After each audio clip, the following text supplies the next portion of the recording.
Et voilà, me voici dans un nouveau numéro de l'émission Star en ligne, présenté par Gloire Mix. Et bandeko vraiment ndeka kaneb sakabino, veuillez vous abonner avant d'accéder dans mes émissions. Partagez cette émission, les loto ambelibino moko ya artiste ya mboka na biso babinga libanga Netre, il s'appelle Netre Mikolo libanga ya osakanate son ya sika eza déjà wana na marché.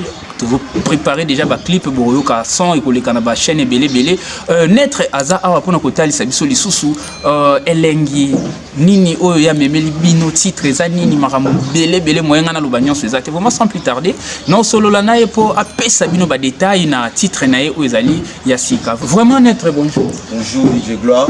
Oui Netre lelo to benyo na kata chaîne Janet Kinam TV pona toye ba masolo nini o memeli biso to mona mwa kala na makambo tali bidili. Oui, ça veut dire pourquoi absence, pourquoi ma cambo belé.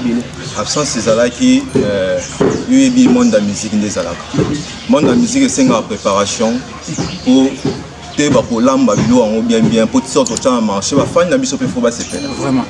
Le monde de la musique c'est un lamba makambo belé olambeli bango ni titre ngo zani oyo na single moko ba binga ngo première fan. Première fan. Et ça style nini rumba, afro trap, afro rumba, eza nini kizomba. Eza rumba te, afro rumba te, mais na c'est basé na loko non na makasi parce que la plupart ba fans nanga o ba yebele nga na au début. Vraiment. Eza rap conscient parce que on a travaillé avec rap conscient. Donc, et on appelle ça qu'on a titré à première fan. Première fan, et rap conscient. Nalingaka mingi avant na kota non mo kokoli alikambo ou bien o ba bingi détail na français. On peut ça ba mélomane ba fan na yo. Moi extrait, moi sentiment ya eloko oyo to limite lobela awa. On peut ça sentiment. Ba yo kata mwanda. En réalité, na priva tout pour na comme star. Les lotés na visa fitir yanga mon premier fan. Na bungiso c'est tellement grave à vrai na zangala. Au boy influence au foka artiste au bazana car. Sans penser les longs mois ces osengo zalaja. Les longs mi benga queen ponga na zala king. Ba oyo tout ba les kananga bango bazala pont. Devant toi mon soldat na chaque artiste à part. Vraiment, c'est ça. Titre d'anini. Première fan. Première fan, il y a un extrait à première fan. Il faut bouger, ça. Donc, tu vois qu'il y a une maquette dans le studio. Clip, est-ce pour quand? Clip, est-ce na moi au gato koti. Talaka koti moi si kama mbasika. Sika o recruter ba fille banani. Tout on a besoin ba bebo kitoko wana. Vraiment. O ba sala clip ezala. Vraiment. Et sala nga bien bo mona message sur bo s'abonner na ba compte ba page na ngai bo mona ba biloko wana nyoso. Vraiment pour ne pas être égoïste, vous pouvez passer votre numéro pour mutu so na posa na yo a yeba ko contacter on bala moko. O nyoso on a besoin na ngai à contacter page na nga na commenter en Netre. Chaîne YouTube na nga na commenter ka Netre. Vraiment. Numéro de téléphone en 082 80 84 254. 082 80 84 254. Wana okozwanga directement. Vraiment na ba onions tout ba ebiko bina ba ebiko sala spectacle ba fongoli porte ya ngwana boya bo sala test ba bo sala casting pona to sala clip ya malamu na titre oyo première fan. Artiste nazongi lisusu na ngambo na yo première fan oyembi yango na nani okomeli yango nani? Première fan, on a travaillé sans oublier mon grand frère, Jafra Lumbo, on a bien King. Vraiment. Parce que Yende, on a fait ça pour ça, il la première fan, les fans, on va faire ça pour ça, toujours. Et on a fait ça pour la première fan, parce que Bisson n'était pas fan non du Bosso. Vraiment. Ta musique est soutenue par qui? Ma musique est soutenue, on m'a cassé pour les gars. Et ça, nous avons boîti Fred Lumbo, on a bien King. Vraiment. On a fan parce que Bango n'a pas fait ça pour ça. Vraiment. Artiste, les lots aux années, c'est moi qui ai un plateau, il y a Janet Kinam TV, na émission na Bino Star en ligne, Otambaraka, Bino Basta. Artiste, les lots qui balobi, regret na yo, mawana yo pour na culture ya musique ya Congo, et Zalakanini, bien souci nous Zalakanini pour na makambo bozo sal. Souci na la musique ya Congo et Zalaka. Et puis ça là on a mawa. Na ba artiste eza ke aleki na tela mb bêtise parce que tous na bana mike avenir pezoya to pesa bango conseil ni na kati wana. Bêtise ozo yemba ote ya nini message ni ozo pesa na bana wana.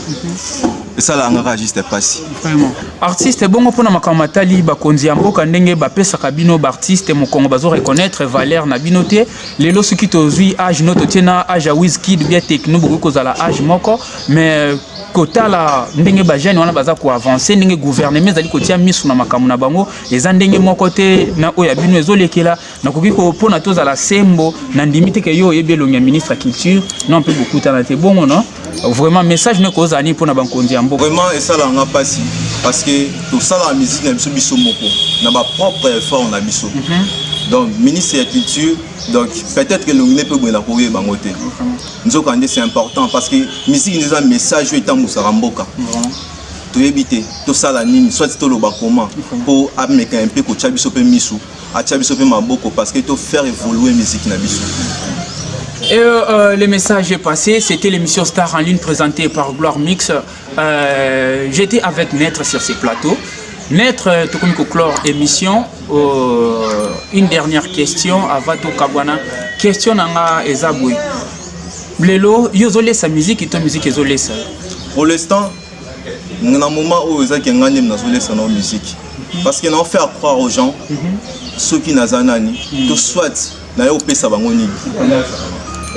Finalité nango ezani ndengo finalité nango parce que musique pour nanga nazwa ngo tout comme vie nanga mobimba vraiment nalingana passer vie nanga mobimba na musique c'est important pour moi et ba précaution ni nozwa ka pona réussite ya musique na yo pona réussite ya musique nanga précaution ezaka tout chaka sérieux tout discipline vraiment nyoso etambola comme prévu. Et bon, les lots, mon papa, wendo batia sérieux na musique, mais banuna batu bazanga mbong, banuna babola pour excuser pour les termes, hein. Voilà, papa wendo balimbisa, papa wendo beko zwa vite, mon papa muza kotinde bayemba bazu quelque chose. Au cas où musique ezo pesate par rapport au tia sous mutambu na nzela ni oko kisuko réussi. Vraiment, na lo ba misala to na kosa na visa register pour na chef fort na musique. Ah vraiment. Oui, il s'appelle Naître, c'était l'émission Star en ligne. Ngana komi koti kabino Naître mi ba lemisa tunu na bambote na ba obazolanda. Mi ba lemisa na pesi mbote na ngani boso na RM Chris parce que c'est mon pote qui a soutenu ngana na mambo nyonso. Deuxièmement, na pesi Michel Mangala mbote. Troisièmement, na pesi ba massa tout ba fan tout, surtout favelas, groupe favelas, ba ngoni ba sala raponga na za. Vraiment. Mes dédicaces à celle qu'on appelle Jeannette Kinam, joyeux anniversaire, la grande gantière à Mondo, gantière à DJ Gloire Mix, joyeux anniversaire. Pourquoi pas à celui qu'on appelle Papa Didier Nzasi, pourquoi pas à celui qu'on appelle Honorable Ntingi Pouloul, pourquoi pas à Yapatou Kinzenzengu, pourquoi pas à celle qu'on appelle Nisha Alouti. Nisha Alouti, je te dédie, Benny Bertoni, je vous salue. C'était l'émission Star en ligne présentée par Gloire Mix. Je n'ai pas oublié celle qu'on appelle Élisée Soumani Chikibuata. Assoumani Élisée Chikibuata. Océane Sonia, vous êtes nombreux, DJ Android, Adem toujours en avant. Vraiment, c'était Wizy. Manabino Tomonani Balasima, Totiaboué, bye bye. Naître, bye bye, il n'est plus Wizy, son nom c'est Naître, bye bye, il a changé l'identité. Vraiment, merci beaucoup. Merci beaucoup. Ouais.